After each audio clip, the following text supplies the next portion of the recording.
ბათუმში მცხოვრები ახალგაზრდა დედა სალომე გეგეშიძე ჰეკატეს ბავშვთა კვების პროდუქტების მაღაზიას კომპანია ჰუმანას უვარგისი პროდუქციის რეალიზებაში ადანაშაულებს. მისი თქმით, იოგურტს ვარგისიანობის ვადა გასული არ ჰქონდა, თუმცა ის მაინც უვარგისი აღმოჩნდა. მისი ვარაუდით დარღვეული იყო იოგურტის შენახვის პირობები. აღნიშნულ სავაჭრო ობიექტში კი აცხადებენ, რომ მომხმარებლის პრეტენზია უსაფუძვოა. პროდუქტს ვარგისიანობის ვადა გასული არ აქვს, შესაბამისად ის გაფუჭებულიც არ არის.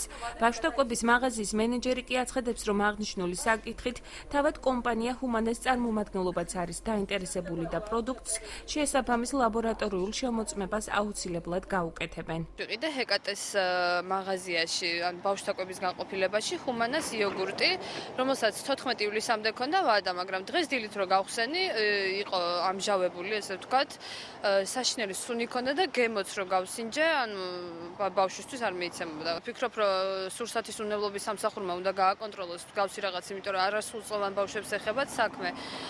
მით უმეტეს ჩვილი ბავშვის საკვები უნდა იყოს გაკონტროლებული პირველ რიგში ალბათ. მადლობა. ამ სალომე გაფუჭებული არანაირად არ არის. გავსინჯეთ, მენეჯერიც ზუსტად მოვიდა, გავსინჯეთ, არანაირად გაფუჭებული არ არის. სხვაც გავხსენით ზუსტად იგივე გემო აქვს.